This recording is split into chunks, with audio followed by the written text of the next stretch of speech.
Oke, selamat sore teman-teman. Baik ya. Yuk kita lihat ya. Hari ini Jumat tanggal berapa? 11 April 2025 ya. Mari kita lihat ya. Hari ini kan mungkin teman-teman juga lihat semalam itu kan si Dow Jones segala macam kan semua koreksi ya. Jadi kita memang menduga hari ini mungkin akan terjadi gap. Tapi ya hari ini cukup oke ya. Dia cukup bagus walaupun ex-date-nya si BBRI hari ini kan. Ya. Kita lihat sebentar BBRI. BBRI. Nah, ini ya. Hari ini kan di sini nih BBRI. Jadi dia gap down. Nah, ini mungkin kalau yang suka BBRI ya mungkin udah bisa bisa lakukan cicilan daerah situ ya. Oke. Ya, nah hari ini kita mau lihat ya. Ini kan kita update ya karena marketnya kelihatannya agak-agak kelihatannya berpihak ya. Em, Mungkin teman-teman sempat ngelihat short yang atau reel yang sempat saya bagikan mengenai em, bagaimana insider trading ini teori konspirasi lah, benar apa enggak kita nggak tahu juga ya. Tetapi data-data yang ada kok kayaknya ngarang-ngarangnya menuju kepada sebuah konspirasi yang wow luar biasa ya. Yaitu apa? Si Trump itu mencoba untuk mendapatkan keuntungan sama mungkin seperti trade war yang sebelumnya ya. Dia juga pasti mendapatkan keuntungan lumayan lah dari situ. Tetapi yang kali ini kok kayaknya agak-agak terang-terangan ya. Kita lihatnya bagaimana? Satu, ternyata beberapa hari sebelum pengumuman pause ini, tanggal 7 terutama, ya tanggal 7 sudah ada bocoran ternyata. Sudah ada yang membocorkan apa akan terjadi pause ini ya mungkin ya terus habis itu dibantah oleh Gedung Putih ternyata mungkin karena mereka belum masuk ini ya belum masuk secara penuh ya teman-teman bisa lihat ini ya kita tunjukin ya ini dari S&P 500 kita mau lihat ya 15 menit deh ini kan beberapa hari yang lalu ya lihat nggak teman-teman ya kelihatan nggak yang di IG. Ya ini udah saya post, udah saya jadikan real juga di ini ya. Teman-teman lihat ya.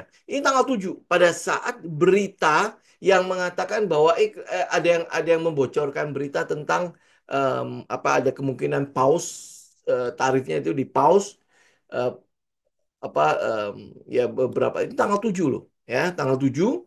Kemudian teman-teman lihat ya, ini kan turunnya ini dalam sekali dan ada yang nyerok di situ. Pertanyaannya, kok dia bisa tahu itu bottom ya? Ya kan? Ya, nah itu ada lonjakan volume di daerah situ, tanggal 7. Dan itu diikuti oleh memang ada bocoran berita itu. Kemudian habis itu, ini yang Trump pada saat dia posting di media sosialnya namanya Social Truth.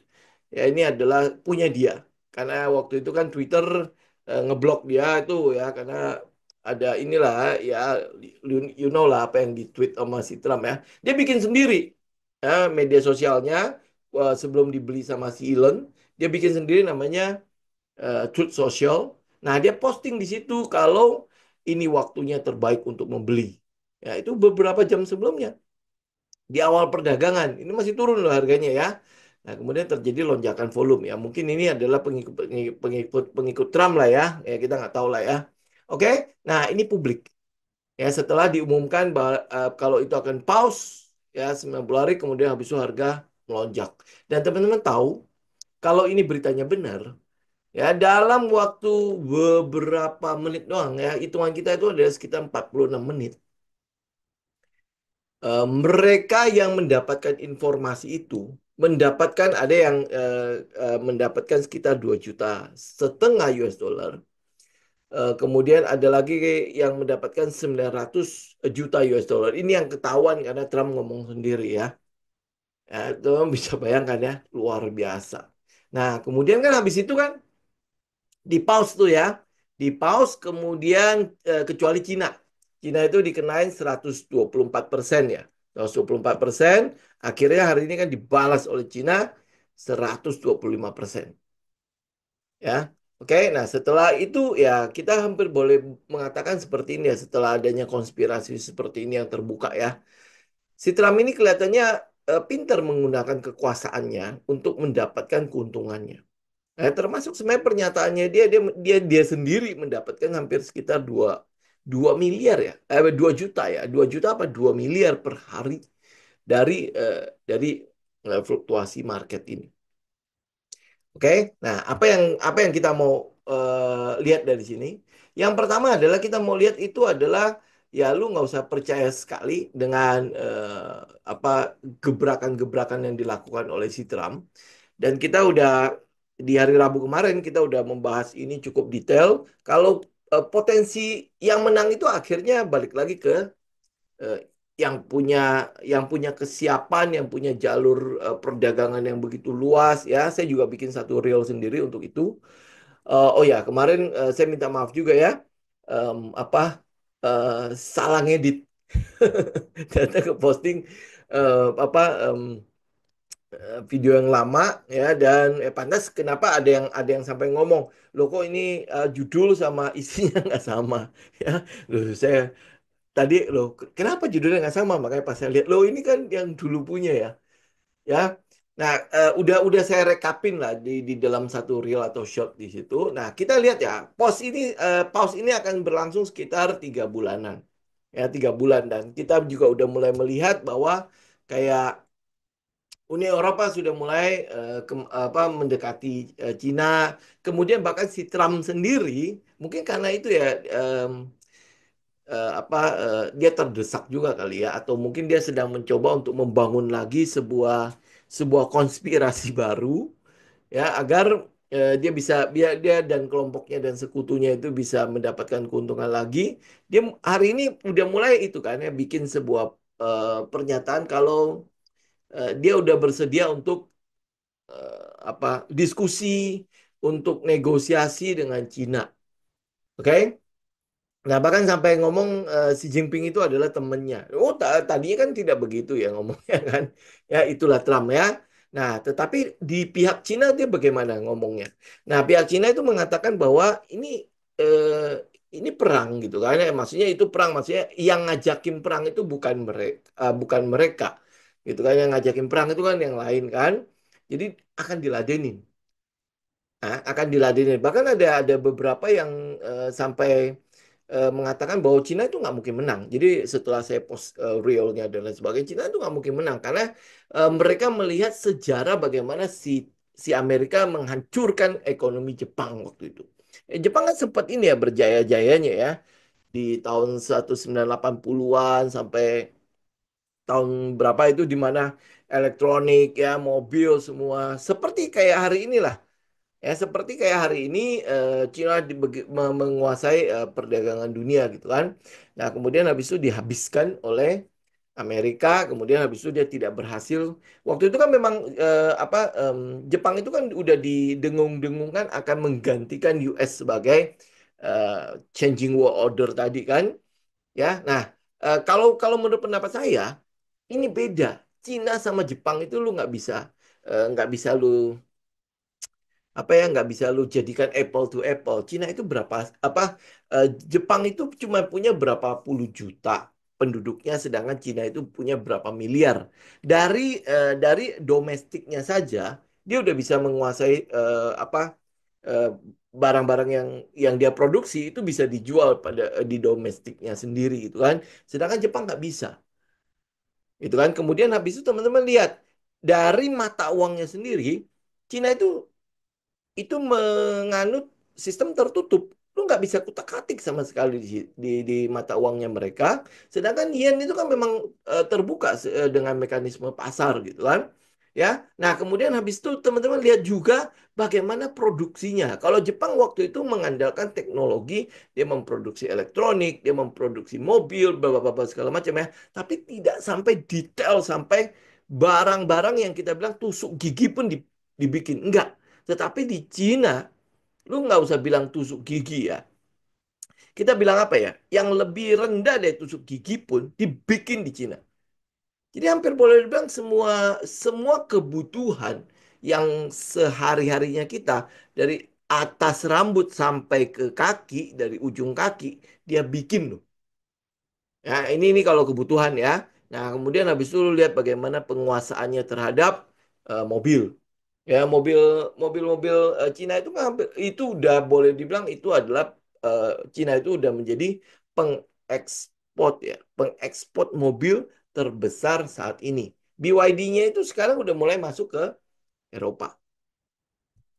Ya, jadi artinya ya eh, penguasaannya udah jauh, jauh, jauh sekali. Kita tidak bisa membandingkan apple to apple antara Jepang dan Cina. Ya, nah, Jepang waktu itu tidak membangun yang namanya angkatan bersenjata. Sedangkan Cina beda. Dan lu lihat luas wilayahnya juga udah pasti berbeda. Kita lihat adalah bagaimana eh, apa program BRI-nya. BRI itu adalah apa Belt yang itu loh, yang jalur sutranya yang baru itu dari Afrika sampai ke Asia, bahkan kalau dia bisa tembusin ke Eropa, Eropa dia tembusin ke Eropa kan, tapi kan masalah Eropa terlalu kaya buat buat masuk ke dia kan. Nah, jadi lu lihat Belt Road-nya itu dari Afrika tersambung sampai ke Singapura. Ya, walaupun ya mungkin ada ini ya, ada bagian-bagian yang kayak Singapura, Malaysia mungkin dia belum masuk, kayak Thailand dia belum masuk, tapi yang lainnya semua udah tersambung ke situ. Jadi kalau kalau sekali lagi ya, kalau lu bandingkan dengan era waktu Jepang dengan era waktu Cina, itu beda. Ya itu nggak bisa lu apple to apple. Itu benar-benar nggak sebanding lah. Untuk menghancurkan apa namanya kita bilang apa ya, keperkasaan Cina saat ini mengandalkan apa yang dilakukan oleh Trump itu jelas sudah tidak bisa tidak bisa mereka lakukan. Kemudian kalau lu lihat kondisi Amerika sendiri, utangnya kan udah numpuknya jelas gilanya minta ampun. Itu defisit sampai defisit dan defisit kan. Jadi kalau lu bilang powernya, ya udah pasti bukan eranya dia lah. Oke. Nah, kemudian yang kedua, dari pihak Cina sendiri untuk negosiasi, mereka itu udah mengatakan, kalau teman-teman lihat di ini ya, ada pernyataan-pernyataan yang dikeluarkan oleh Departemen Luar Negeri mereka, ya, kemudian habis itu Perdana Menteri mereka sudah mengatakan kita siap untuk bernegosiasi. Tapi masalahnya adalah orang yang kita ajak negosiasi ini nggak normal. Dia nggak tahu apa yang mau dia negosiasikan. Paham nggak? Ya, si Trump itu masalahnya tidak punya blueprint. Lu mau bikin apa dengan trade war ini? Apakah lu mau bikin American Great Again dengan menggandakan tarif sampai 125%? Itu akhirnya kan ya melukai em, penduduk mereka sendiri. Sedangkan di pihak Cina, dia nggak masalah. Tanpa barang Amerika, mereka masih bisa survive kok. Mereka adalah pengimport pertanian ya, pertanian. Jadi produk-produk pertanian kayak kedelai, kayak jagung ya, itu mereka import dari Amerika dan itu sangat-sangat mudah untuk dialihkan. Contoh misalnya dia bisa tinggal ke Brazil, dia masih bisa ke Ukraina, masih bisa ke Rusia. Termasuk dalam hal produk yang namanya energi ya, LNG, minyak segala macam dia nggak perlu tergantung dengan US. Kita tahu bagaimana waktu Rusia diembargo, pemborong minyak Rusia paling besar itu kan adalah China. Ya, jadi nggak pusing. Dia benar-benar tidak pusingin itu. Nah, makanya kenapa dia berani ngelawan balik dengan 125% tarifnya. Walaupun ya even si Trump itu udah ngomong kalau si Jinping itu adalah temennya, dia udah nggak pusing. Kenapa? Karena dia nggak tahu apa yang mau dinegosiasikan mereka. Ya, itu pernyataan mereka. Jadi kita udah mulai apa ya eh, agak-agak terbuka sekali kalau trade war ini sebenarnya bukan untuk kepentingan Amerika, tapi lebih kepada kepentingan si Trump itu sendiri. Ya, kalau kita lihatnya seperti itu ya. Tetapi karena si partainya dia kan dari Partai Republik kan, ya. Partainya dia itu menguasai Senat dan menguasai si ini ya, si DPR-nya itu sampai akhirnya mereka mengeluarkan sebuah undang-undang yang melarang para hakim pengadilan-pengadilan itu untuk mempersoalkan apa yang menjadi aksinya si Trump. Even itu illegal segala macam itu tidak boleh. Itu ada undang-undangnya dan itu sudah eh, ya sudah diituin karena Demokrat udah pasti kalah suara. Gitu ya. Nah, jadi kalau teman-teman lihat ya, jadi artinya ya apa ke depannya kita mungkin akan lihat ya fluktuasinya seperti itulah. gitu. Nah, oke. Nah, sekarang balik ke Indonesia. Apa yang kita lakukan dalam 3 bulan masa damai ini ya? Kalau kita boleh katakan ya, tanda petik masa damai ini ya, yang kita bisa lihat itu adalah ya udah kita tata ulang portofolionya kita. Kita tata ulang portofolionya selama tidak ada kegilaan sama sekali dari Trump. Ya, jadi nggak ada yang dia nggak bikin gila-gila, cuma bikin apa kebijakan-kebijakan, it's okay. Itu kita udah mulai melihat bahwa Cina itu udah mulai berani ngelawan. Kemudian negara-negara yang dihajar oleh si US, contoh misalnya kayak Eropa, ya contoh misalnya kayak ASEAN, ya ASEAN segala macam itu udah mulai merapat ke Cina. Sudah mulai merapat ya. Mungkin India tidak merapat. Kenapa ya? Karena itu kan masih ide Cina sama India kan memang musuhan kan ya. Ya itu musuh bebuyutan ya karena ada perbatasan yang mereka masih perebutkan kan. Nah, jadi ya mungkin India masih akan lebih dekat kepada US, ya oke lah ya. Tetapi yang kita lihat adalah negara-negara di mana tujuan ekspor kita, ya contoh misalnya kayak Cina, Eropa, itu kan adalah tujuan-tujuan ekspor kita kayak Jepang ya, itu adalah tujuan-tujuan ekspor kita yang besar-besar. Kita udah bicara mengenai datanya di hari Rabu yang lalu ya. Nah, jadi kalau mereka mulai membuka diri, ya mulai membuka diri, nah kita punya kesempatan untuk menutupi 28,1 miliar US dollar itu, ya. Dan kemudian teman-teman juga mesti tahu bahwa ternyata ada pengecualian tarif untuk beberapa barang dari Indonesia ke US. Ya, salah satunya adalah emas dan tembaga. Emas dan tembaga itu dikecualikan dari tarif yang 34% itu. Oke, kenapa? Karena itu yang menggali, mengusahakan itu adalah Freeport. Itu notabene adalah perusahaan Amerika. Jadi dikecualikan. Jadi kalau lu lihat berarti emas sama tembaga kalau dia masih diekspor ke US, nah kita mungkin melihat ini kedua komoditas ini itu ya mungkin masih akan cukup stabil. Ya ada satu lagi saya lupa satu itu apa. Tapi itu ada urusan sama pemerintah apa perusahaan US yang beroperasi di Indonesia. Jadi itu ada tiga yang dikecualikan. Oke, ya. Nah, selebihnya menurut saya selama dia tidak ngapa-ngapain lagi, kelihatannya kita akan cukup ini ya untuk indeks kita dan indeks-indeks Asia pada umumnya itu kelihatannya akan cukup stabil dalam 3 bulan ke depan. Dalam 3 bulan ke depan kecuali ya you know ya karena ini si Trump ini indikatornya tidak bisa ditebak punya. Ya kalau dia suka dia ngomong, kalau dia nggak suka dia ya udah ya, ya seenak jidatnya ya benar-benar sampai ya lu lihat sendiri lah kebijakannya kan em, apa juru bicaranya yang cewek itu ya hari ini ngomong begini begitu yakinnya begitu berkobar-kobarnya mendukung si Trump karena dia juru bicaranya kan ya next day dia harus ngomong yang lain ya jadi dia menjilat ludahnya sendiri gitu ya itu kita lihat dari dalamnya sendiri itu udah sampai itu ya tapi mau nggak mau diikutin karena lu yang gaji apa ya atasannya dia kan yang ngomongnya apa yang nggak jelas itu kan gitu ya. Jadi oke. Nah, kita balik lagi ke Indonesia aja. Apa yang harus kita lakukan dengan kondisi seperti itu? Kalau kita lihat ini ada pause, ya ada pause. Berarti dalam 3 bulan ini kita mau lihat adalah usaha pemerintah untuk mencari pasar baru buat nutupin 28,1%, termasuk ya mungkin dia sedang melakukan negosiasi itu. Dan balik lagi menurut saya ya, dari kata-katanya si Trump kayak apa sorry to say ya kayak misalnya Kiss My Ass gitu kan. Jadi orang-orang 75 negara itu sedang datang lagi ke mereka itu untuk memohon-mohon gitu ya. Kata-katanya sih nggak sehalus inilah ya. Memohon-mohon Kak, tolonglah itu apa diituin.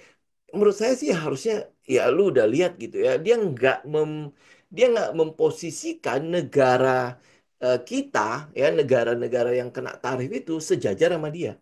Nah, bagaimana lu mau negosiasi dalam hal ini? Kalau lu negosiasi kan harusnya sejajar ya, ya kan?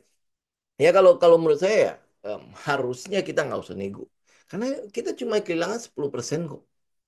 Ya, memang untuk saat ini 10% itu gede, betul, ya betul banget ya. Nah cuman kalau kalau kalau ngelihat pride ya, maksudnya harga dirinya kita sebagai sebuah negara itu harusnya udah kita hajar kayak kayak Cina. Mungkin karena hitungan kita nggak punya uang sebesar itu kali ya, sehingga ya udahlah, ke sana ngemis lah. Ya jadi kayak apa ya? Kayak apa yang selalu dibilang orang miskin tuh harus ngalah dan lain sebagainya. Tapi kalau menurut saya ya harusnya tidak dilakukan seperti itu. Ya, nah, itu harusnya tidak melakukan seperti itu. Apalagi kalau misalnya kita lihat kita ya apa dignity-nya kita ya harga dirinya kita harusnya tidak sampai dilakukan seperti itu. Kita jauh lebih baik cari ke BRICS, cari ke eh, aliansi-aliansi yang lain yang bisa kita tutupin untuk itu. Sekarang tinggal kreativitas kita, tinggal apa si menteri-menteri itu mau nggak melakukan lobby-lobby ke negara-negara yang lain. Kita tinggal alihkan kok ke negara-negara itu gitu. Apakah barang kita kalau udah sampai diterima di US, saya yakin banget itu barang itu berarti sebenarnya udah cukup bagus ya untuk dilempar ke negara-negara yang lain. Gitu ya. Tapi pasti nanti nanti ada yang komen, apakah segampang itu untuk membuka pasar di yang tempat lain? Lalu dalam keadaan seperti ini, dalam keadaan kepepet, justru itu yang harus dilakukan. Ya mau nggak mau, ya soal bisa apa enggak, lu harus itu harus nah ya itu apa aduh gimana ya Pak ngomongnya. Itu masalah kita. Ya, ya itu soal kapasitasnya segala macam. Tapi saya yakin banget kok diplomat kita seharusnya bisa. Ya, yang jadi masalah kita mau apa enggak.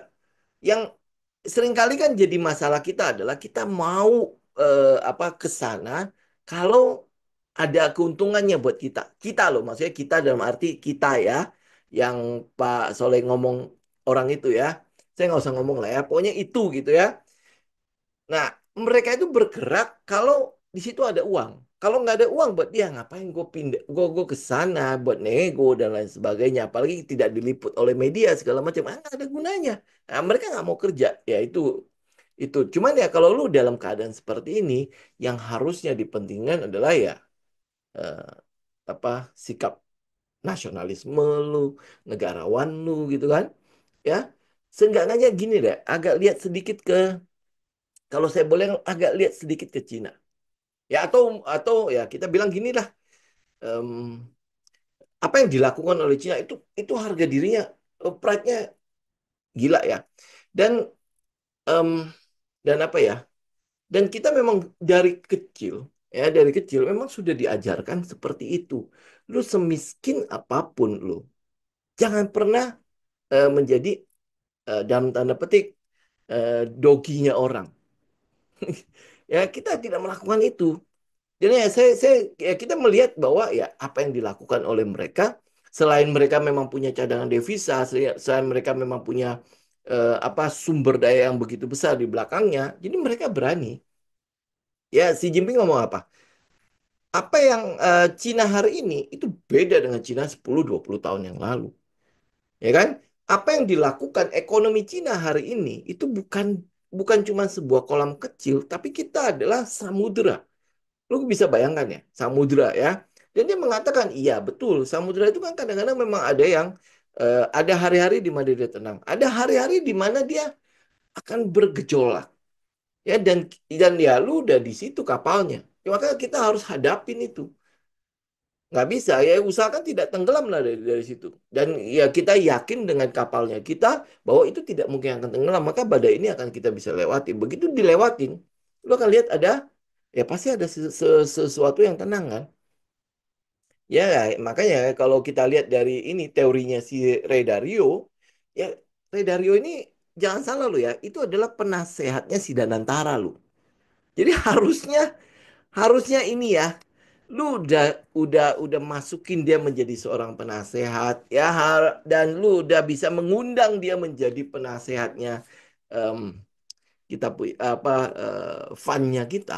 Masa iya sih lu nggak bisa ngundang dia buat ngobrol gitu ya? Apa yang harus gue lakukan? Masa gue diinjak-injak begitu gue mau gitu ya? Bener nggak? Ya seenggaknya lu bisa minta sebuah pendapat dari si Ray Dalio ini. Ya udah ini sekarang gue mau yang 10% ini gue harus kemana? Bagaimana? Apa yang harus gue lakukan? Ya nggak? Ya kalau ya apa ya ya minimal lakukan seperti itulah. Ya, jadi nggak cuman asal buka kuota. Menurut saya buka kuota ini pun itu bukan sesuatu yang jelek loh. Kita itu selama ini itu berlindung di bawah kuota-kuota ini. Jadi ambil contoh ya petani-petani kita. Oh, beras itu harus dilindungi. Nah, karena dilindungi terus, kita jadi manja ini. Ya, beras dilindungi, kemudian habis itu ini dilindungi, ini gitu ya, sehingga ya kita akhirnya terlena, nggak punya daya juang sama sekali. Lihat nggak? Kita jadi nyaman di situ. Ya makanya ya kalau udah datang hari ini, wah kayaknya susah ini kita. Udah cari gampangnya, pergilah mengemis ke sana. Ya kalau buat saya, ya itu udah nggak pas lah ya. Ya, udah nggak pas lah ya. Sudah apa ngomongnya si Trump itu udah sampai kayak gitu. Berarti kan kita sebenarnya nggak ada harga dirinya, ngapain ke sana lagi gitu loh. Dia udah nggak nganggap kita. Kalau dia udah nggak nganggap kita, ngapain lu anggap lagi? Tuh kita cuma 10% doang kok dari total ekspornya kita. Ya, nah kalau gue ngomong gini, pasti lu bilang, oh 10%. Lu pikir itu kecil, 28,1 miliar. Itu kecil kalau dibandingkan dengan total PDB-nya kita. Kita udah bisa ngitung 28,1 miliar PDB-nya kita itu cuma ini 28,1 miliar itu cuma 2% dari PDB-nya kita. Cuma 2%. Ngapain gitu loh ya. Lu mempertahankan 2% ini cuma hanya akhirnya harga diri kita harus hilang. Berarti kan sebenarnya kita gampang loh. 2% ini udah lo buang aja lah. Kita menderita sebentar, cari pasar yang baru, bangun pasar yang baru, dapat. Nah, ya udah. Selesai gitu. Kita nggak butuh US. Ya, menurut saya sih harusnya begitu. Kenapa? Karena mereka jauh lebih membutuhkan kita. Mereka butuhnya kita apa? Sumber daya kita masalahnya. Karena tanpa sumber daya itu, mereka nggak punya bahan baku. Kalau mereka nggak punya bahan baku, ya karena mereka harus datang mengemis kepada kita. Lu masih ingat gak waktu zaman Belanda, zaman VOC? Zaman VOC, kita kan terlena kan. Oh iya negara kita adalah negara kolam susu. Nanam apa sih? Apa kayu dilempar itu jadi em, apa? Jadi tanaman dan lain sebagainya kan. Kita terlena di situ. Padahal gila itu. Lu lihat Belanda itu betapa kayanya hanya mengandalkan eh, apa? Kita punya barang. Ya, itu eranya si Belanda waktu itu kan. VOC begitu berjayanya. VOC di mana sih? Di Indonesia loh. Ya, dan kita bisa membuat si VOC itu menjadi penguasa dunia. Ya kita itu berarti kita bukan sesuatu yang kecil loh. Betul kan? Nah, kemudian habis itu masuk ke eranya si Inggris kan, ya Inggris dengan Commonwealth-nya kan, oke? Nah, kemudian masuk ke Amerika. Artinya kita ada something loh di situ. Waktu kita mungkin di zamannya si Orde Baru, kita masih bisa berjaya gila-gilaan. Kenapa? Karena kita masih pengekspor minyak waktu itu. Ya, minyak, ya pengekspor, ya kan? Ya, jadi kita masih raja minyak waktu itu. Tapi begitu minyak habis, kita kan jadi, oh, ya ampun. Udah kayak apa aja kan? Tapi kan kita masih punya sumber daya yang banyak sekali yang dibutuhkan di luar. Contoh kayak nikel, tembaga, emas, dan lain sebagainya itu kan kita punya semua. Masa iya kita nggak mau pakai itu untuk menjadi bargaining power-nya kita? Ya, nah, kalau lu nggak mau pakai itu juga ya gue nggak tahu. Itu kalau habis, kita habis beneran. Oke, udah ya sesi curhatnya selesai. Ya, menurut saya sih seperti itu ya. Kenapa? Karena ya perlu saya keluarkan apa ya seenggaknya jadi sebuah pendapat saya lah. Karena si omongan si Trump itu nanti saya posting di IG deh. Ya, kalau lu denger, gila lu masa gitu kita apa? Memang kita nggak ngomong spesifik Indonesia ya, tapi dia bilang 75 negara ya selain Cina ya itu datang ke kita memohon-mohon ya untuk ya, gitu ya. Ya udahlah gitu loh. Ya, ya kalau lu lihat kayak gitu, gitu kan, ngapain gitu lu dikirim ke sana lagi untuk nego? Buat saya sih, mungkin ya kita akan ngambil sikap seperti itu. Tapi ya nggak tahu ya, karena mungkin pertimbangannya pasti banyak lah ya.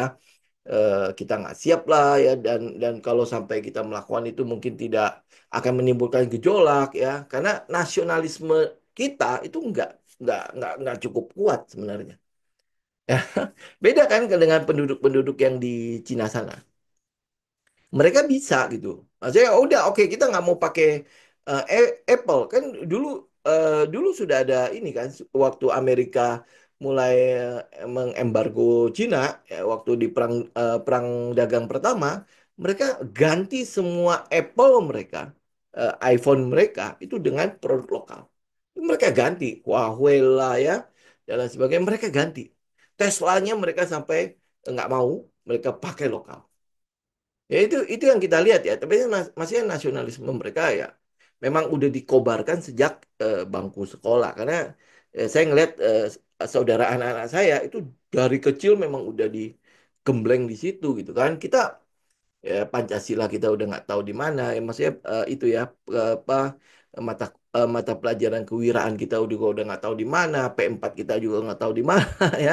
Sekarang udah benar-benar ya udahlah ya oke udah sekarang balik lagi ke apa yang mau kita lakukan di pasar kita ya jadi kalau kita lihat ada peluang ya kita mulai ketemu sedikit enggaknya ketemu bau-bau bottomnya bau-bau bottomnya walaupun kita nggak tahu di mana bottomnya ya tetapi ada sedikit kita mulai ketemu bottomnya seenggak-enggaknya 3 bulan inilah ya 3 bulan ini ada peluang untuk kita tiktokan ya ada peluang kita untuk ngambil barang-barang bagus tapi harga diskon. Nah, kalau kita bicara mengenai barang bagus, itu udah pasti barang bagus.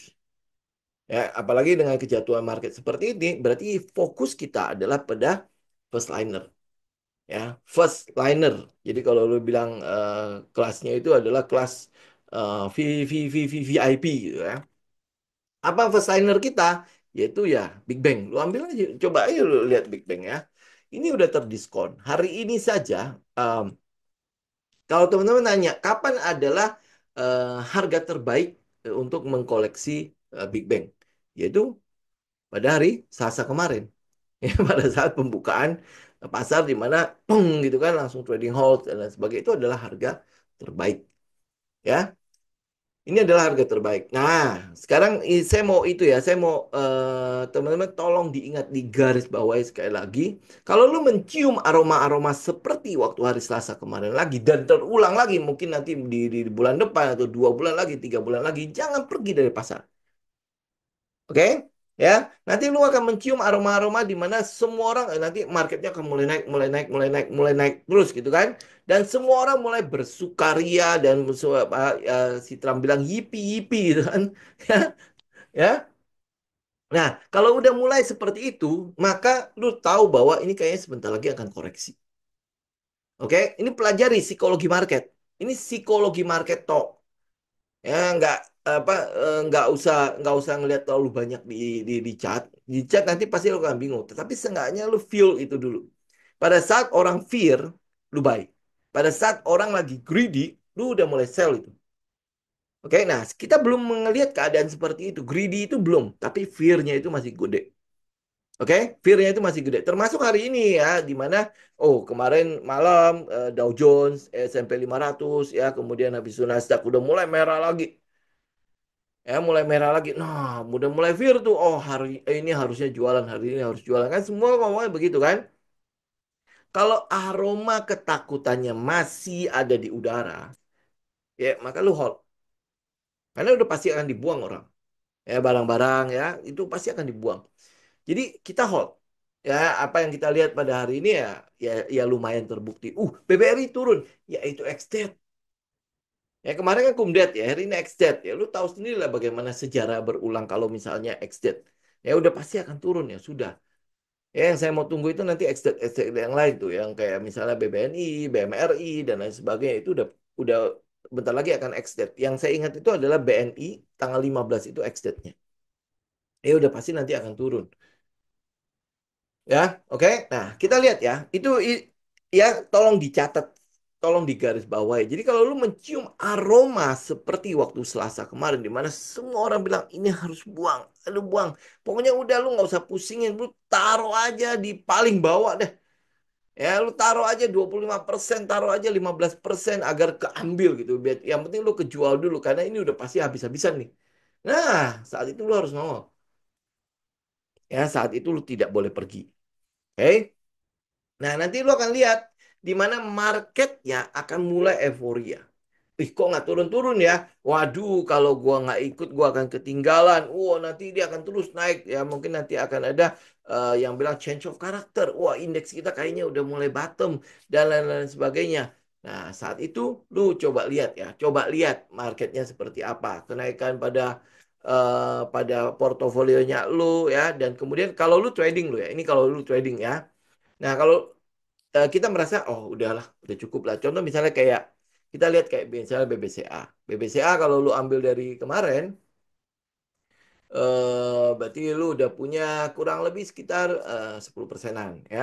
Kalau lu ngambil Petrosea misalnya ya, Petrosea kemarin kan baru tekan kontrak dengan si Inco ya 1T kan. Kemudian lu lihat hari ini kalau nggak salah MSCI ya. Ya benar ya, saya nggak tahu lah Petrosea seperti apa lah ya. Tapi lu seenggaknya udah punya sekitar eh, mungkin 10-20% malah. Bahkan ya udah ada ya kalau apalagi lu ngambil di hari Selasa gitu kan. Itu mungkin ada sekitar 20 persenan Petrosia. Ya, dan yang apalagi BBNI kan. BBNI itu kita ngeliat banget di mana si gajahnya nongol sekali di daerah situ. Ya, apalagi karena memang belum kumdet juga ya. Ya, jadi ya dia nongol banget. Kemudian habis itu kalau dengan kesesuaian setupnya, BBNI itu memang lebih cocok dengan setupnya kita ya. Ya, waktu itu kan kita mau tunggunya di mana? Waktu dia pullback ya. Ya, pullback ternyata dia anjloknya sampai ke bawah kan. Nah, saya kebetulan nggak ngambil BBNI, saya ngambilnya adalah si BBCA. Kenapa? Karena eh, corporate actions-nya sudah selesai, sedangkan BBNI corporate action belum selesai. Ya, jadi ya, ya you know lah, pasti nanti akan ada eh, exit di mana dia turun lagi. Ya, mungkin dia akan nutupin gap ini dan lain sebagainya. Kita tinggal lihat pada saat exit. Jadi lu tinggal buy aja pada open pada saat exit-nya kan. Kalau lu mau ambil BBNI misalnya kan. Oke, nah kita lihat dulu satu-satu ya. Kita lihat dulu BBCA. Ini BBCA ya. Hari ini dia ngegap lagi. Jadi sehingga menyisakan ada gap di daerah 8.000 ya. Daerah 8.000 ini mungkin nanti akan ditutup karena volumenya mengecil ya. Nah, nah, ini ya, volumenya kan terus mengecil tuh. Tapi kalau teman-teman lihat dari volume besarnya, ya, volume-volume besar yang nongol, ini adalah volume tertinggi kan. Sebentar, saya geser dulu biar IG kelihatan. Ini adalah volume tertinggi kan, ya, dan dia ada di daerah bawah sini ya. Jadi kalau lu lihat volume-volume tinggi itu biasanya memang ada di daerah bottom, ya, maksudnya daerah bawah, ya, daerah bawah di mana terjadi klimaks daerah situ. Nah, volume selanjutnya yang tinggi adalah di hari Selasa kemarin, ya, itu tinggi. Oke, nah jadi eh, ada peluang di mana dia em, kita bilang apa ya? Istilah kita adalah selling climax kan. Ya, saya nggak ngomong itu bottom ya. Ya, tetapi itu adalah klimaksnya. Jadi peluangnya adalah akan terbentuk support lah. Ya, di mana dia nanti akan ada rebounds. Ya, sama kayak di sini lah. Ini kalau ini kan kalau kita lihat ini volumenya gede ya, kemudian habis itu dia naik gitu ya. Oke. Nah, walaupun ya sebenarnya kalau kita lihat sistem apa setupnya kita maunya ya dia udah sideways dulu kan, sama kayak teman-teman lihat BBNI lah. Oke, jadi ini yang kita mau lihat adalah ada peluang lu bisa cicil BBCA untuk ya masa-masa tenang yang minimal ya 2-3 bulan ini. Nah, kemudian habis itu kita lihat ya seasonalnya. Saya geser dulu ini. Kita lihat seasonalnya BBCA nih. Ya, seasonalnya BBCA. Ini BBCA ya. Dari tahun 2016 sampai hari ini itu bentar, mana dia? Ini sampai Desember ya. Ini IG kelihatan lah ya. Di bulan Mei, April nih, April, Mei, Juni, Juli, ya kita lihat ya. April ada peluang 50% dia akan ditutup hijau. Jadi artinya ada kenaikan di situ. Bulan Mei mungkin akan ada kejatuhan dulu karena cuma 33% doang peluang di mana dia hijau. Tetapi bulan Juni akan ada 67% peluang, ya bulan Juli akan ada 78% peluang dan bulan Agustus akan ada 89% peluang di mana dia akan ditutup hijau. Nah, jadi lihat ya Juni, Juli, Agustus. Jadi mungkin daerah-daerah kita panen dulu. Ya, habis itu ada kejatuhan lagi di bulan September. Ya, kita nggak tahu nanti sampai ke kesananya seperti apa. Kita konsentrasi di 3 bulan ini dulu ya. April, Mei, Juni. Ya, April, Mei, Juni. Ya, kita nggak tahu nanti Juli itu si Trump akan bikin apa. Kita juga nggak tahu Agustus dia akan bikin apa. Tapi kalau lihat dari seasonality-nya, Juni, Juli, Agustus itu adalah bulan bagus untuk si BBCA. Ya, nah kalau lu udah collect misalnya collect di April, ya udah kita minimal hold sampai ke Agustus lah.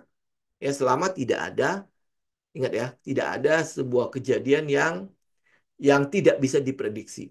Oke, tapi selama kalau dia masih ikut konteks apa technical dan lain sebagainya, ya udah itu kita masih bisa melihatnya, kita masih bisa melihat perkembangannya. Tapi kalau terjadi kayak Black Swan, ya Black Swan ini si Trump ini udah kita boleh kategorikan sebagai Black Swans. Kenapa? Karena ucapannya itu tidak bisa eh, tidak ada konsistensinya. Ya lu lihat kayak dia ngomong Cina lah. Ya, Cina sangat tidak hormat sama kepemimpinannya US dan lain sebagainya, maka kita harus hajar dia dengan sesuatu yang besar ya, biar dia tahu ada pelajarannya bahwa apa tidak menghormati US seperti apa kan dia ngomongnya begitu ya. Nah, nah hari ini dia ngomongnya apa? Kita siap untuk negosiasi dengan Cina ya dan Xi Jinping adalah teman saya. Ngomongnya udahlah ya. Jadi ya itu kita kategorikan dia sebagai Black Swan. Nggak tahu kalau semoga insider ini bisa men-trigger em, penyelidikan kepada dia dan mungkin dia bisa diimpeach sebentar lagi. Kita nggak tahu juga ya. Tapi kalau dia bisa lewat jauh lebih baik. Ya, oke. Juni, Juli, Agustus ada peluang dia cukup bagus untuk BPCA. Nah, bagaimana dengan BBNI misalnya? Contoh kita lihat ya. Nanti kita lihat 4 Big Bang yang lain. Nah, di di BBNI kita juga lihat seasonality-nya sama Juni, Juli, Agustus. Jadi artinya Juni, Juli, Agustus itu mungkin untuk sektor perbankan cukup bagus. Ya, jadi kalau lu udah ambil di April, ya mungkin nanti akan ada penurunan di Mei. Ya, ini mungkin kesempatan lu untuk melakukan apa ya average up gitu ya, average up karena kita tahu April ini kan udah pasti lu dapat yang harga-harga murah kan. Average up di Mei, ya mungkin dia ada swing low-nya. Kemudian ya kita panen daerah-daerah sini lah, Juni, Juli, Agustus. Nah, tapi kita lihat satu lagi, BBRI. Kita lihat ya, siapa tahu beda gitu kan. Ternyata tidak, Juni, Juli, Agustus, ya BBRI juga sama. April cuma dia jelek ya, April dia jelek, Mei dia jelek, ya mungkin ya ini adalah bottom-bottomnya si BBRI kalau lihat seasonality-nya sepanjang tahun. Jadi April, Mei itu mungkin adalah bottomnya. Tapi dia juga sama kondisinya. Juni, Juli, Agustus itu peluangnya ditutup dengan positif itu gede. Nah, habis itu kita lihat BMRI. BMRI gimana? Oh, ternyata benar ya. Ya ini berarti sektor perbankan di Juni, Juli, Agustus cukup bagus. Ya karena kita udah lihat BCA oke, BBNI oke, BBRI oke, BMRI oke. Ya ini empat bank besar itu sudah menunjukkan bahwa seasonality pada bulan Juni, Juli, Agustus itu bagus. Ya, jadi kalau ya artinya ya kalau misalnya saya koleksi di bulan Maret, ini Maret apa April? April, sorry. Ya. Kalau saya koleksi di bulan April, berarti kan saya dapat harga-harga yang di daerah bawah nih. Ini April kan? Ya, daerah-daerah bawah. Jadi ini skenario ya, skenario kalau lihat seasonality-nya ya. Mungkin ini akan naik. Kemudian nanti di bulan Mei ya dia akan ada swing low-nya. Kemudian Juni, Juli, Agustus. Mungkin mungkin seperti itu ya. Itu skenario kalau lihat dari seasonality-nya. Kita nggak tahu, cuman yang bisa kita lihat adalah yang bisa kita pantau adalah bagaimana reaksi harga ke depannya. Tinggal kita ikutin aja teknikalnya. Tapi seasonality-nya menunjukkan bahwa ada peluang kita bisa mendapatkan sebuah skenario bulan April ini adalah harga terendah untuk ini ya, untuk sampai ke Agustus dulu ya, harga terendah, kemudian habis itu bulan Mei nanti akan ada swing low. Ya akan ada swing low dulu, kemudian nanti bulan Juni, Juli, dan Agustus itu kemungkinan akan ada rally. Ya kalau lihat seasonality-nya ya, ini maksudnya rally tetap ada swing low, swing high, swing low-nya ya.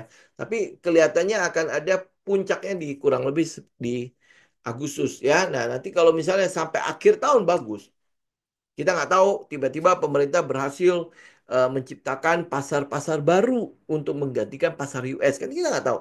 Atau ternyata ekonomi ekonomi Cina ternyata tidak terlalu terpukul-pukul banget. Kemarin kan kita juga udah lihat ya datanya adalah em, apa nilai ekspor Cina ke US itu di sekitar 420 miliar US lebih gitu kan.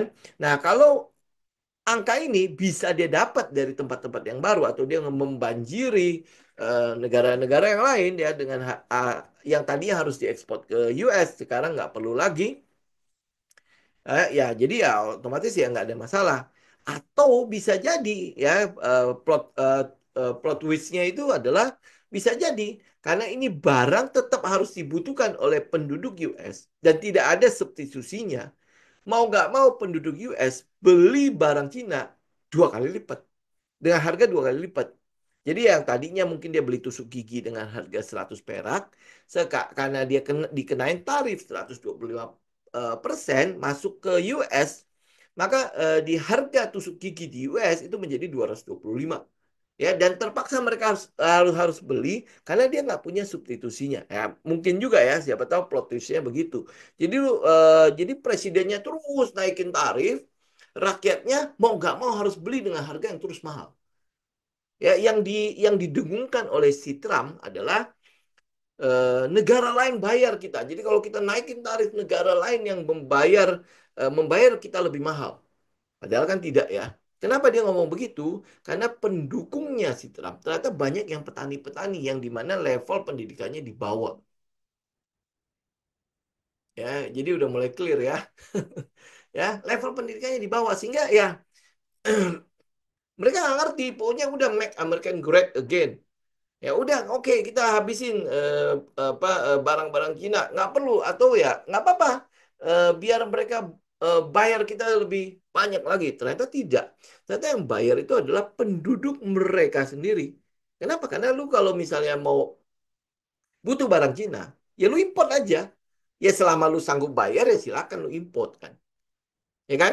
Cina kan nggak bakalan mengemis, ayo import lagi lah.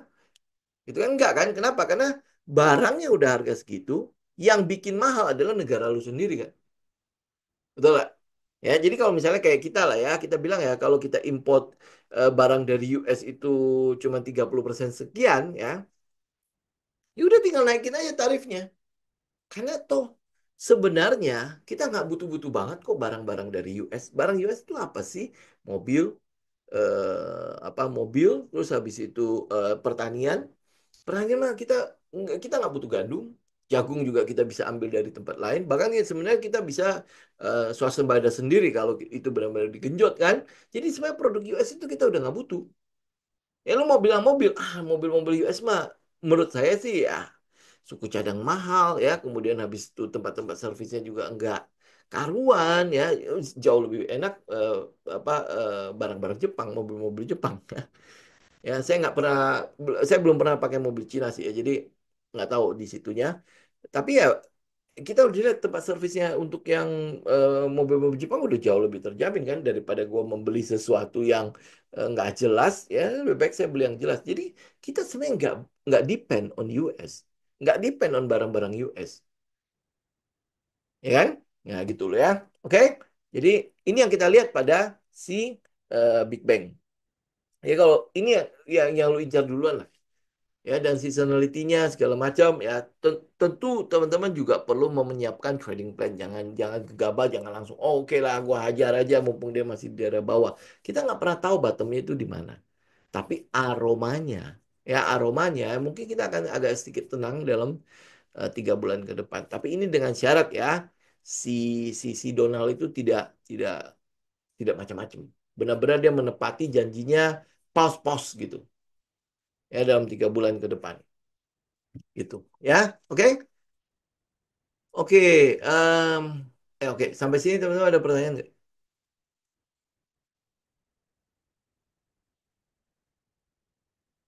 kalau untuk yang saham-saham yang kecil-kecil yang lain ya saya pikir ya teman-teman kalau misalnya kita masih bisa dapat barang-barang bagus begini lu ambil yang barang bagus aja ya barang-barang yang yang second liner yang third liner nanti dulu aja yang kita kolek itu yang ini dulu gitu. Toh kalau misalnya kayak perbankan gitu ya, apakah dia akan terganggu dengan trade war ini? Ya memang iya. Ya kita mungkin akan lihat ada aliran uang yang tidak selancar dulu sebelum ada trade war ya, di mana ya mungkin ekspor import kita apa aliran uangnya kan agak-agak tersendat kan.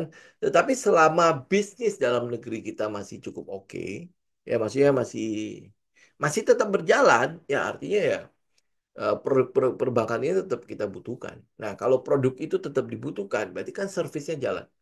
Nah, kalau servisnya jalan, ya otomatis pendapatannya pasti akan kita lihat ke depannya tetap akan eh, masih akan ada inilah ya. Tidak sampai akhirnya jadi minus, ya akhirnya jadi rugi dan lain sebagainya, rugi operasional dan lain sebagainya. Saya pikir ya nggak bakalan sampai ke situ. Ya kita lihat kayak misalnya kayak BCA turun sampai 30% lebih. Ya kemudian habis itu BMRI, BBRI segala macam turun sampai 30% bahkan BBRI sampai 40 lebih ya. Kalau saya tidak salah ya. Kita lihat. Ini kan tidak berarti bahwa oh iya apa hancur sekali loh dia punya fundamental kan tidak. Ya ini teman-teman lihat ya dia turun berapa persen. Nih BBRI turun sampai 48,40%. Kita kan tidak sedang menghadapi sebuah krisis moneter seperti 98 kan sampai apa sebuah perbankan begitu besarnya itu anjlok sampai 48% lebih ya tidak kan gitu kan jadi artinya kalau kita bermain logik ya berarti ini udah harga diskon dong itu setidaknya udah harga diskon kalaupun dia turun nggak mungkin dia turun sampai hampir apa dari 6.500 mau sampai ke 1.000 itu tidak mungkin kecuali memang ada sesuatu yang terjadi pada negara kita. Seperti 98, terjadi pembakaran di sini-sini sehingga tidak bisa. Atau oh ya, jangan ngomong 98 ya. Terjadi seperti pandemi. Bang, tiba-tiba usaha nggak bisa jalan sama sekali. Nah, itu akan berbeda. Gitu ya. Jadi pasti akan timbul kepanikan. Tapi kan tidak ya. Benar nggak? Tidak. Walaupun iya susah. Walaupun iya sekarang apa ekonomi semua lagi lesu segala macam, tapi kan tidak sampai menghancurkan fundamental dari sebuah perusahaan yang begitu besarnya sampai turun sampai 50%. Ini kan sentimen yang paling gila itu adalah pada saat asetnya ditransfer ke Danantara kan. Dan itu adalah ekspektasi, bukan fundamental. Yang menggerakkan ini adalah ekspektasi emosi kan. Ya ekspektasi emosi kemudian habis itu memang ada terjadi outflow kenapa karena semua orang berpikir bahwa Trump itu akan make American great again sehingga ya oh ini bagus nih segala macam kan ternyata setelah dijalankan lah apa yang dibikin great gitu ya jadi makanya kalau kita melakukan research maka kita akan lihat bahwa ya orang-orang Amerika pun frustasi dengan presidennya gitu apa yang bikin great nggak ada gitu kan jadi akhirnya terjadi koreksi lah barang-barang dari sana. Ya kita lihat kayak iPhone sekarang. Untung iPhone-nya masih pergi apa di luar ya. Tetapi pangsa pasar terbesar iPhone kayak di Cina itu udah hampir boleh bilang wah lu nggak usah harap lah ada penjualan dari situ. Gitu ya. Oke. Jadi ini kita lihat dari psikologi market aja bahwa em, nggak make sense gitu ya. Sebuah perusahaan yang baik-baik saja. Kemudian ekonomi yang oke memang iya kita turun. Tapi tidak sampai merosot 50%. Ini diskon 50%.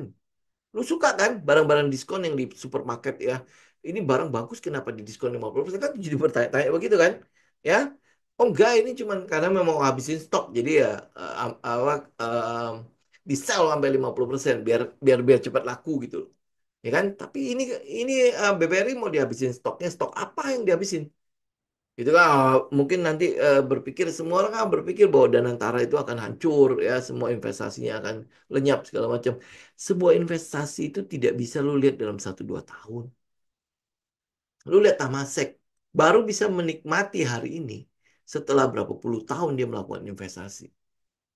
Ya, lu nggak usah lihat jauh-jauh lah, lu lihat portofolionya lu aja. Apakah kita bisa mengatakan bahwa minggu depan 2 minggu lagi apa investasi kita atau portofolionya kita udah pasti akan bisa naik 100, 200, 300%. Apa ada jaminan seperti itu? Nggak ada kan, kecuali ada event-event yang seperti waktu trading halt ya, waktu pembukaan brook gitu kan, lu bisa dapat persentase jauh lebih murah, jauh lebih mudah, iya. Ya ini mungkin akan seperti si Danantara. Jadi kalau dia udah, ini kan udah mulai di store nih, tapi belum cair aja kan dividendnya kan, dia udah akan punya cash. Nah, kalau cashnya dia bisa dapat dalam bulan-bulan ini, maka lu akan lihat investasinya harusnya dapat harga-harga murah nih. Kenapa? Karena udah unlock semua. Ya kan lu mau lihat iPhone, apa Apple, ya saham Apple, saham Facebook, segala macam kan lagi diskon loh. Ya lagi diskon. Jadi kalau lu punya kayak asuransi unit link segala macam saat itu top up. Lu kalau punya reksadana di equity saat itu top up. Karena apa? Kita dapat unit-unit yang murah saat ini gitu ya. Oke, makanya sekarang cash is the king. Ya kalau lu punya cash, lu akan bisa dapat barang bagus harga murah. Ya cuma tinggal psikologi mental lu ada di situ enggak. Ya kalau kayak gajah-gajah lah. Gajah-gajah kan masuk dia juga nggak tahu di mana itu bottom, kecuali lu adalah temannya si Trump. Nah itu kan beda ya. Dia tahu di mana bottomnya ya. Nah kalau enggak ya udah. Berarti kan kita sama-sama nggak tahu. Cuman mereka bisa mencium aroma. Oh ini penjualan gede-gedean ya. Oh ya udah. Mereka mulai masuk. Apakah mereka tahu bottom? Enggak. Setelah mereka masuk, oke mereka sabar menunggu. Karena mereka tahu hitungan mereka, gitu ya, hitungannya kayak misalnya BBRI bisa turun sampai 48%, ini sebenarnya adalah kesempatan. Yang mereka gunakan adalah uang cash yang bebas. Ya karena memang tujuannya adalah investasi. Karena itulah makanya mereka sabar menunggu, gitu. Ya, oke. Nah, kita lihat misalnya DKFT. Ini DKFT sebenarnya juga adalah ya, barang harusnya cukup bagus ya. Kita katakan dia barang cukup bagus, kenapa? Karena secara keuangan, laporan keuangan segala macam itu ini adalah perusahaan yang sifatnya turnaround. Ya, dia tadinya nggak punya apa-apa, nggak punya ini, nah ini bisa mendapatkan penghasilan up sampai 500% lebih kalau nggak salah kan. Ya, nah cuma kan sekarang masalahnya adalah ya trade war. Semua sentimen itu pasti akan nongol. Ya, dan pada saat market sedang gila-gilaan turun begini, saya jauh lebih menyarankan sekali lagi teman-teman ngambil first liner dibandingkan dengan third liner. Ada barang bagus yang apa yang lu punya, lu bisa beli gitu loh. Ambil contoh misalnya, lu bisa beli em, Pantek ya apa gua oke kita bilang Rolex lah. Ini udah tergolong mewah lah ya. Lu bisa beli jam Rolex. Ngapain lu beli jam Alexander Christie dengan harga yang sama? Paham gak? Ya, dengan harga yang sama loh. Alexander Christie kan ya kurang lebih 1 jutaan ya. Rolex mungkin bisa sampai berapa puluh juta ya, ada yang sampai 100 juta kan. Nah, hari ini ceritanya itu sama. Lu pilih mana? Ya daripada lu ngeborong Alexander Christie, mendingan lu ambil Rolex sekalian. Ini jam ya. Ya karena kita cowok bermainnya di situ ya. Em, ya kalau cewek kita bilang kayak Louis Vuitton lah ya. Lu bisa dapat tas Louis Vuitton hari ini. Ngapain lu ngambil em, tas lokal apa ya? Ya, aduh, ayo cewek-cewek,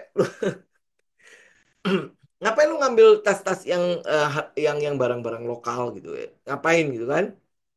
Ya udah ngambil yang bagus sekalian. Tuh lagi diskon sekalian toh, gitu. Oke? Ya ini kalau kalau saya bisa kalau kalau dari ini sudut pandang saya akan jauh lebih memilih seperti itu. Oke, jadi kalau misalnya kayak DKFT nih, ya, memang oke dia barang bagus, tetapi ada barang yang lebih bagus ceritanya. Yang nggak perlu kita sampai deg-degan gitu ya. Ini benar nggak ya nanti jadi nggak ya begini gini, gini kan? Ya, ini udah clear gitu loh.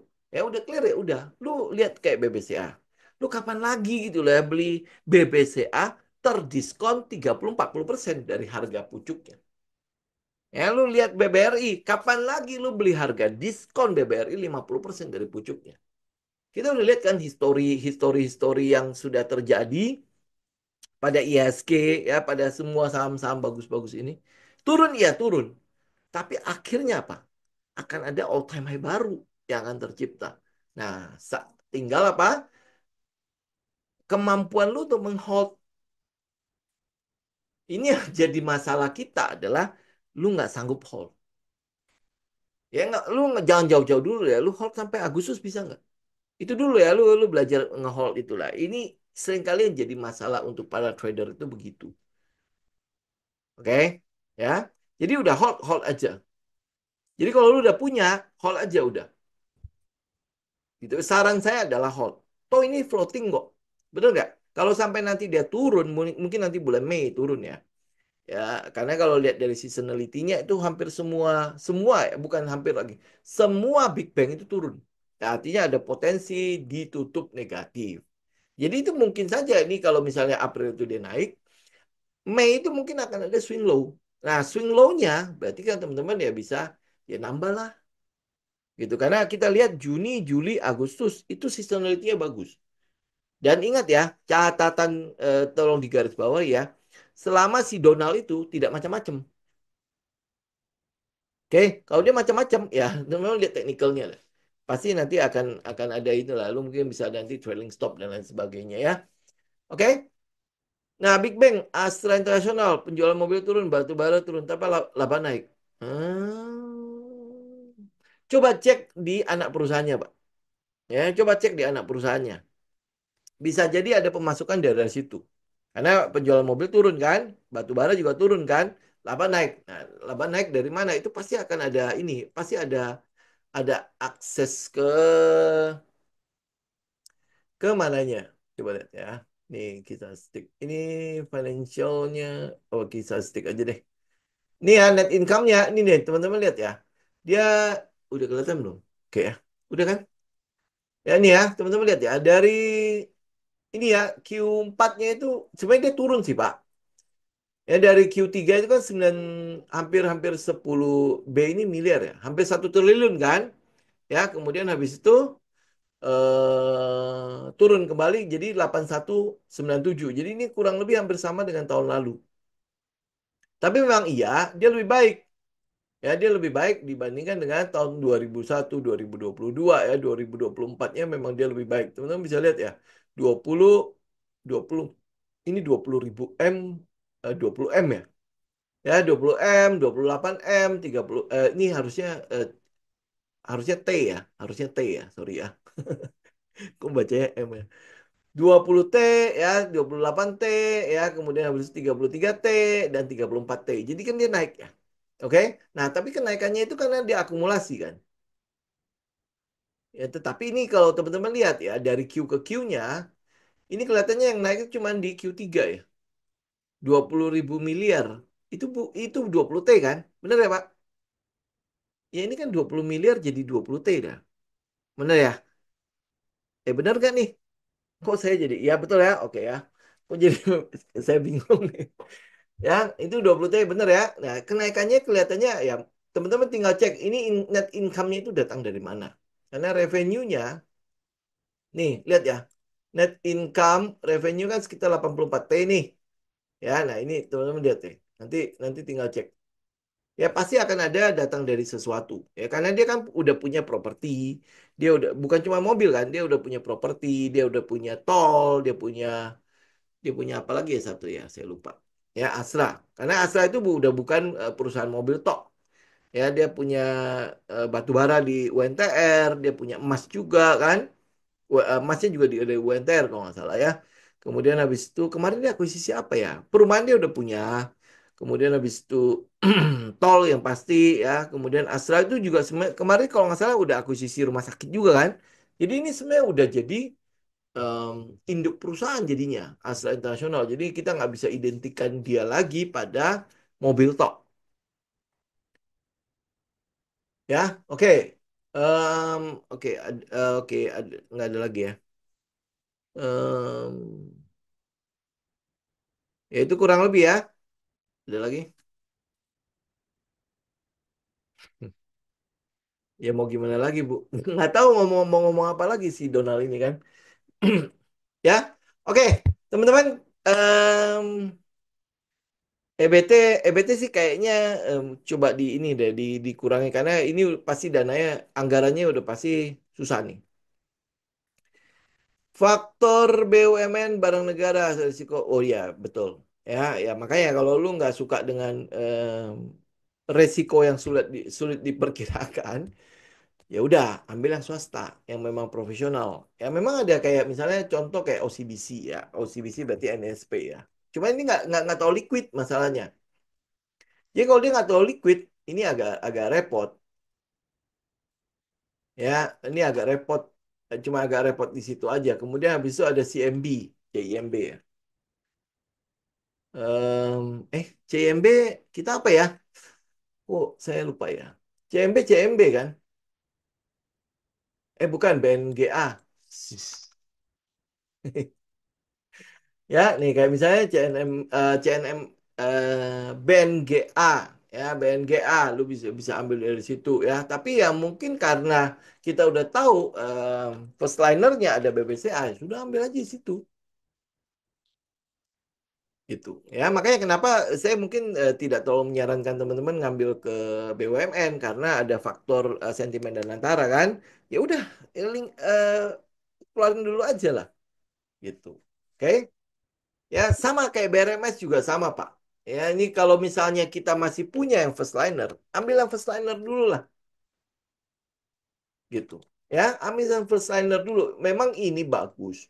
Ya, ini memang bagus ya ke depannya kayak misalnya ini sekarang emas all time high dan lain sebagainya kan. Oke lah, ini memang akan mempengaruhi pendapatannya. Tetapi kita masih ngelihat ini masih ada barang bagus gitu. Ya udah ambil barang bagusnya dulu gitu. Ya rebutin dulu barang bagus. Nah kalau lu udah punya sisa, oh nih kayaknya, oh gue udah masih ada punya sisa cash nih. Kayaknya pasar masih bagus gitu kan. Aku mau ambil yang mana ya sudah. Lu baru cari-cari yang beginian. Ini kan masih di third liner kan. Antam enggak lah. Antam enggak. Kan lu tahu ya BUMN kita lebih baik tidak lah. Walaupun dia mendapatkan penghasilan tertinggi ya karena kenaikan harga emas. Nah, dia daripada Antam lu mendingan ambil BRMS. Udah. Ya kenapa? Karena gue lebih apa ya kita lebih cocok dengan ownernya si BRMS yang baru dibandingkan dengan eh, walaupun ini ya owner yang lama itu kayaknya masih ada sedikit di situ ya, tapi owner yang barunya kan jauh lebih itu ya, jauh lebih bagus gitu. Gitu, oke? ITMG untuk kejar kumdet. Teman-teman tahu nggak? Kita tidak pernah mengejar dividends. Oke? Jadi kalau lu tanya untuk kejar kumdet, nggak usah. Trader itu tidak pernah mengejar dividen. Ya, kita kejar capital gains.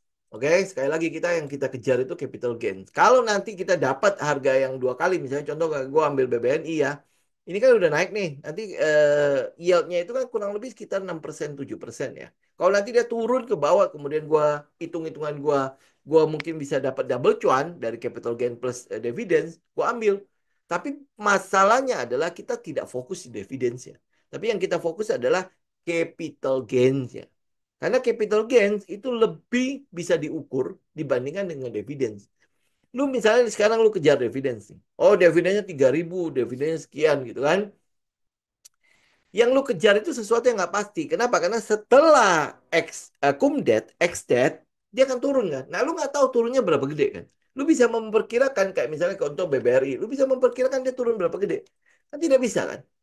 Jadi kalau dia tidak bisa, contoh misalnya ini ya, dia sempat naik, kemudian habis itu turun dari puncak tertingginya ke itu adalah sekitar 8%. Nah, lu dapat yieldnya BBRI berapa sih?